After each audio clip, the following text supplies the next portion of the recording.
रामायण की कहानी के बारे में सभी जानते हैं। जब रावण का वध करके राम और सीता के अयोध्या लौटने के बाद एक धोबी के द्वारा माता सीता की निंदा की गई थी।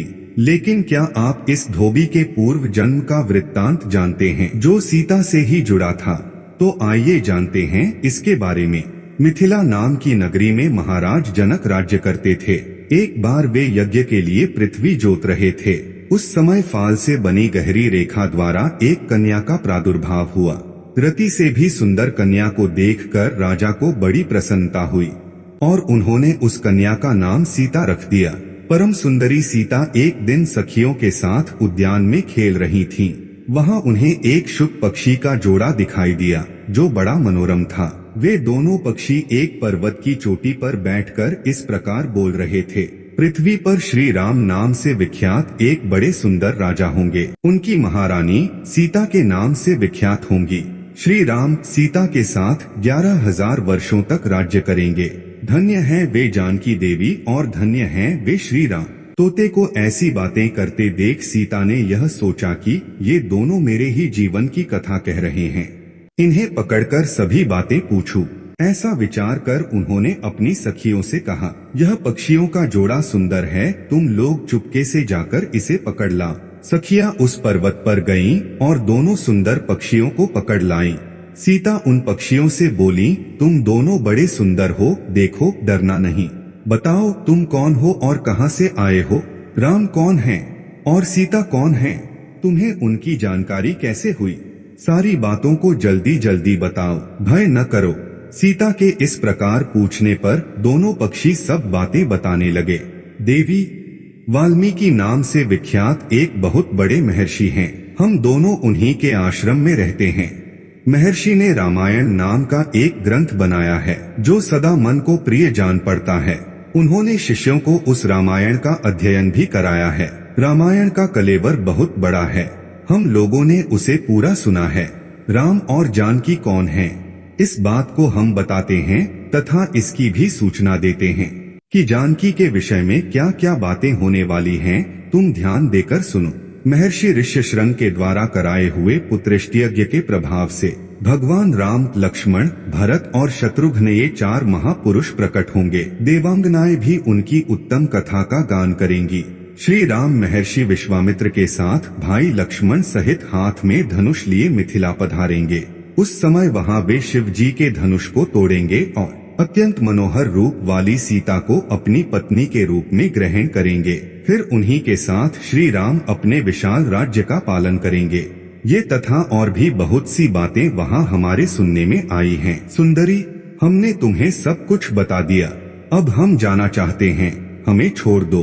पक्षियों की ये अत्यंत मधुर बातें सुनकर सीता ने उन्हें मन में धारण किया और पुनः उन दोनों से पूछा, राम कहाँ होंगे? वे किसके पुत्र हैं और कैसे वे आकर जानकी को ग्रहण करेंगे?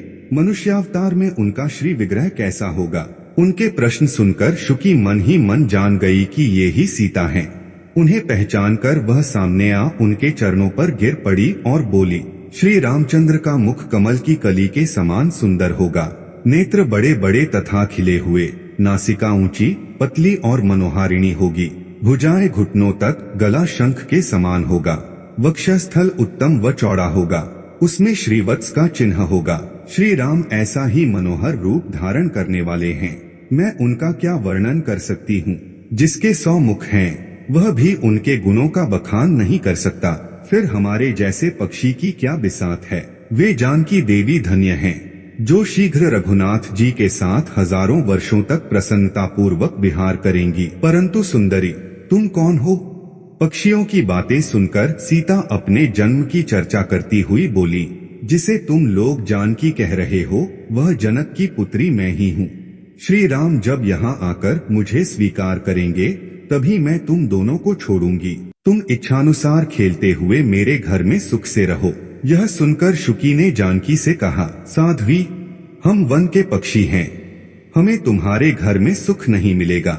मैं गर्भिणी हूँ, अपने स्थान पर जाकर बच्चे पैदा करूंगी, उसके बाद फिर यहाँ आ जाऊंगी। उसके ऐसा कहने पर भी सीता ने उसे नहीं छोड़ा। तब उसके पति ने कहा, सीता, मेरी भार्या को छोड़ दो, यह गर्भिणी है। जब यह बच्चों को जन्म दे लेगी तब इसे लेकर फिर तुम्हारे पास आ जाऊंगा। तोते के ऐसा कहने पर जानकी ने कहा, महामते, तुम आराम से जा सकते हो, मगर यह मेरा प्रिय करने वाली है, मैं इसे अपने पास बड़े सुख से रखूंगी। जब सीता ने उस शुकी को छोड़ने से मना कर दिया, तब वह पक्षी अत्यंत दुखी हो गया।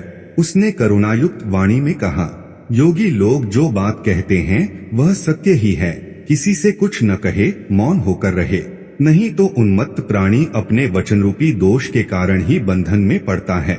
यदि हम इस पर्वत के ऊपर बैठकर वार्तालाप न करते होते तो हमारे लिए यह बंधन कैसे प्राप्त होता, इसलिए मौन ही रहना चाहिए। इतना कहकर पक्षी पुनः बोला, सुंदरी, मैं अपनी इस भार्या के बिना जीवित नहीं रह सकता, इसलिए इसे छोड़ दो। सीता, तुम बहुत अच्छी हो, मेरी प्रार्थना मान लो। इस तरह उसने बहुत समझाया, किंतु सीता ने उसकी पत्नी को नहीं छोड़ा। तब उसकी भार्या ने क्रोध और दुख से व्याकुल होकर जानकी को शाप दिया, अरे, जिस प्रकार तू मुझे इस समय अपने पति से अलग कर रही है, वैसे ही तुझे स्वयं भी गर्भिणी की अवस्था में श्री राम से अलग होना पड़ेगा। यूं कहकर पति वियोग के कारण उसके प्राण निकल गए।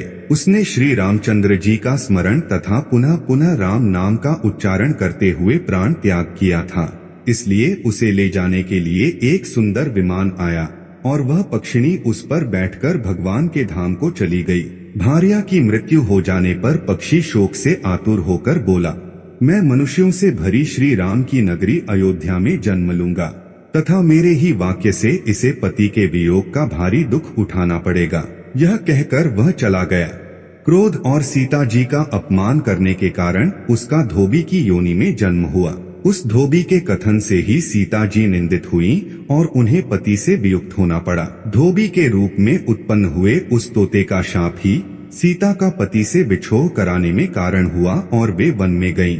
दोस्तों, हमारी जानकारी कैसी लगी कमेंट करके जरूर बताएं। अगर आपको हमारा वीडियो अच्छा लगा हो तो हमारे चैनल को सब्सक्राइब करें एवं लाइक करें। धन्यवाद।